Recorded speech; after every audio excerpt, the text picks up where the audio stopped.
Well, thank you so much for inviting me. It's a little bright up here, so I can't see all the faces, but this is like all the other annual meetings that I attended, there's a lot going on, and there's a lot of discussion, and I think there might be a fair amount of curiosity in this room about last night and what you think those consequences are.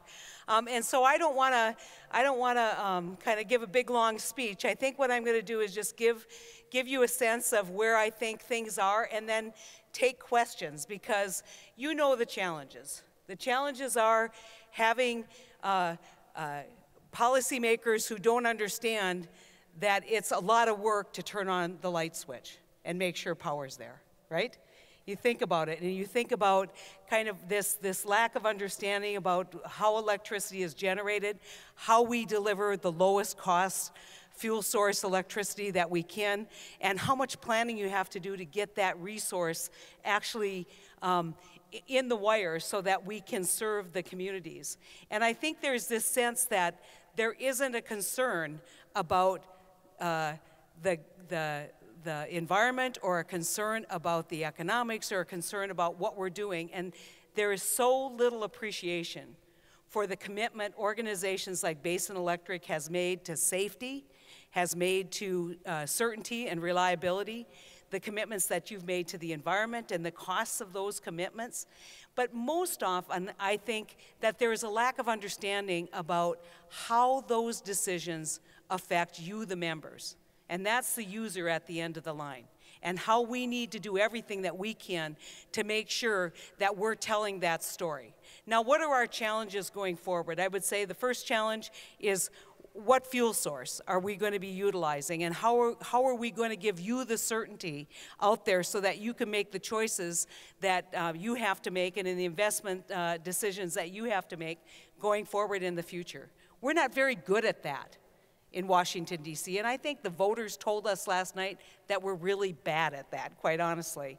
And so what I will tell you is that we continue to push for a better understanding, a better awareness about what that event horizon is. And what do I mean by that? What I'm trying to say here is that you can't turn on electricity. You can't decide tomorrow where the load's going to be and then just move electricity there. You have a lot of planning that goes in all of that. And when the government continues to move the ball and continues to kind of move the goalpost on you, that doesn't work. And the person who's most going to be affected by all of that is the person at the end of the line. The second thing I want to talk about is trains. Most of you know that we're moving a lot of oil out of the Basin here in North Dakota. I hear about it all the time from my colleagues, especially those in Illinois, that see train after train after train. We hear a lot from the people in Washington. But what the real challenge here is, how do we build additional rail capacity so we can serve everyone's needs? You know, I've been talking to a lot of the generators who tell me, look, we've been down to 1 day's supply of coal. And we've had to shut down production, because we haven't had coal. And so where we're headed kind of, I think, in the long term is a broader discussion. And I've probably been maybe a little more aggressive, no surprise to some of the former board members, but a little more aggressive in really pushing for a broader discussion, really pushing both CP and BN to give us more answers and to make sure that they're building capacity. I will throw out a bone to Burlington Northern. I think that they are definitely, they get it. They want to be in the rail business. They want to absolutely haul product. They understand that they have a common carrier obligation. That they were given a lot of land back in the 1800s so that they could build a railroad that was going to serve everyone, and it's a monopolistic business. The flip side of that is CP, and I think that for many years the focus really has been not on providing the service that we should be providing or building the rail system that's going to work. The emphasis has really been on share prices. And as a result, I think that they don't like always putting a lot of big investment on the books, because that will affect their bottom line. And they keep telling me they think that oil's going to go off the rails. And I said, have you watched the mess with the Keystone Pipeline? Have you watched that mess? because the environmentalists have figured out that how you now attack the fuel source of the future is you attack the transportation. I want to put in one last plug and thank Basin Electric for the great hospitality that you showed Secretary Moniz when he was here. He was very excited. I think the folks out at the DGC were thrilled to have him there because they didn't have to start from the very beginning. He's a physicist, and so he knows very well the chemistry of the plant, and he had an opportunity to really, I think, see what we're doing and see how we can utilize coal and how coal can be utilized in the future. I think he's one of the few people who's friendly in the administration to coal. And we need to build on that relationship. We need to build on what you've done here as a continuing example of how we can deal with coal in the future. So let's turn to politics. Those are the big issues that I wanted to get out of the way. Let's turn for a moment to what happened and what that means in change. I will tell you that in spite of what looks like a complete change in leadership, the Senate is a place where you need 60 votes to get anything done. And that didn't change with last night's election. That didn't change because leadership changed. And so I've always seen my role in Washington, D.C. as someone who tries to get people to the middle, tries to get people to come together and compromise, tries to move things forward. Now, a lot of that's been hard on the issues that I care about, because I don't have a particularly friendly caucus when I talk about waters of the United States. And so I will tell you that I think on several of these issues that have been nagging, especially those of you in production agriculture, but several of these issues that have been nagging regarding regulation on coal, I think they're going to start getting addressed. They're going to start getting addressed if we can bring people together and move things in the middle. And so I'm hopeful that the message was received by everyone in the United States Congress that the people are fed up with not getting things done. They're fed up with us not doing our job.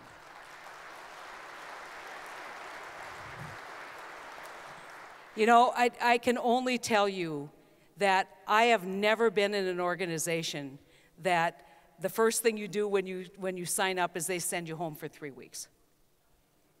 And so I am working the phones all day today to start talking about what it is that we can accomplish and how we need to take this decision, which is the amazing thing about the American democracy.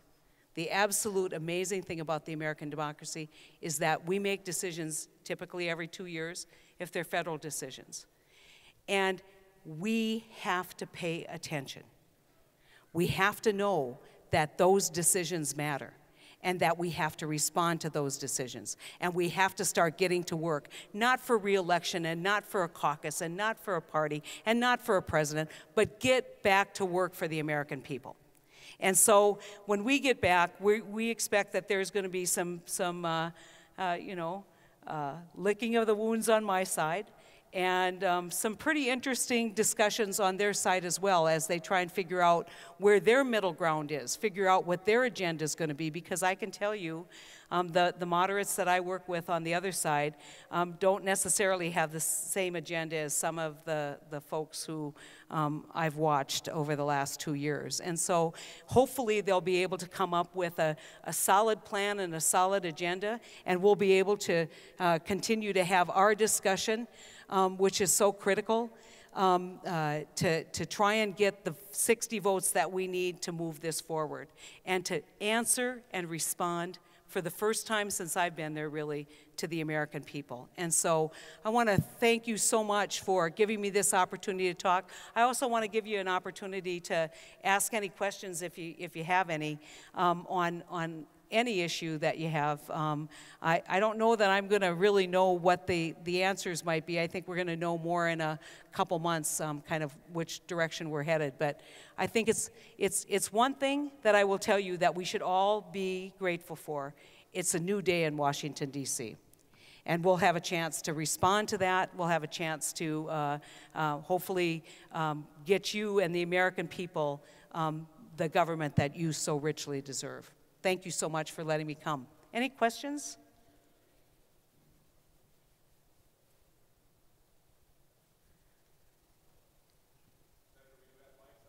Yeah. I think I see Roy over there, right? Yeah. And Wayne's out there too, I think. I saw him. It's hard to see. Any questions?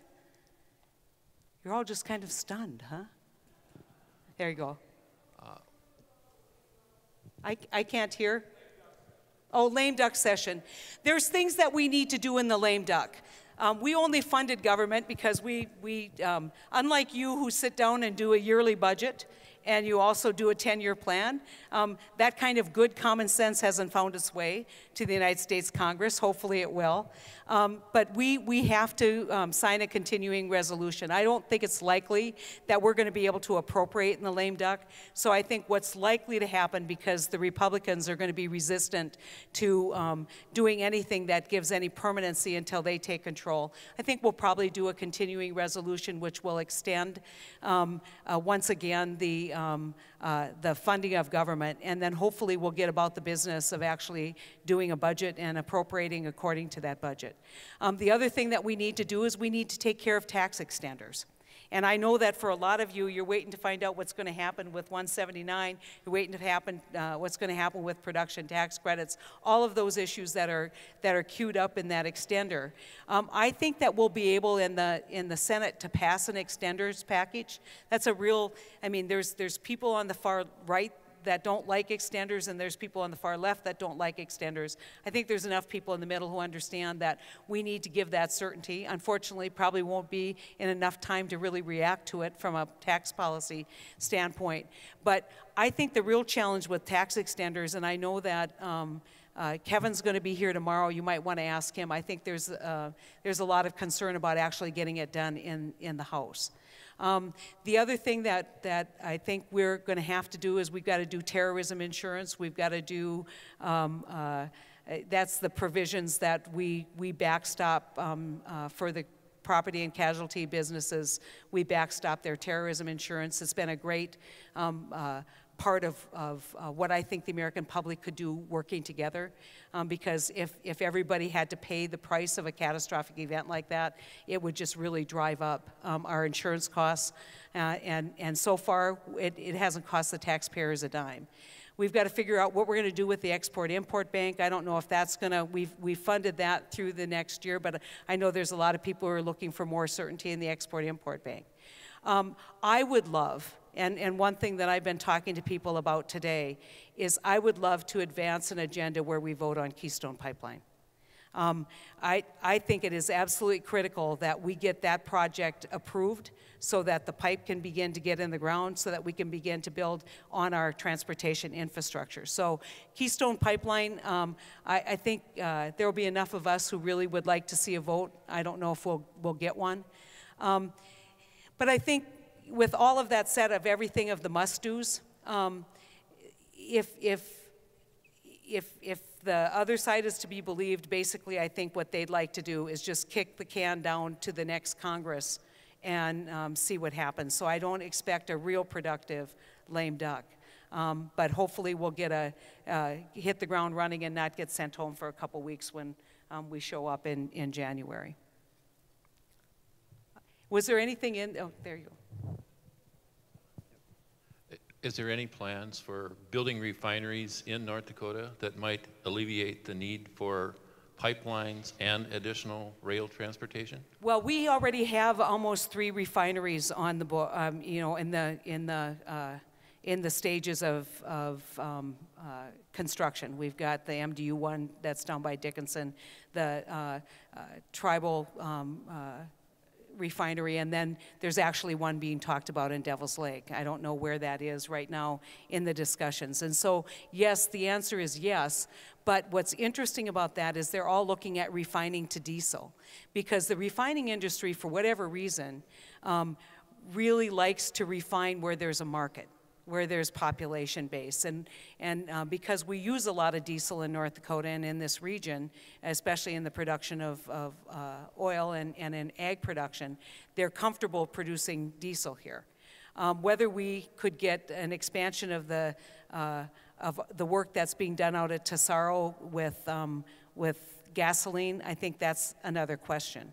I will tell you this, and it's probably counterintuitive. I think one of the most important things we can do to stabilize the kind of price outlook for crude oil is I think we should be moving towards allowing the exportation of crude oil.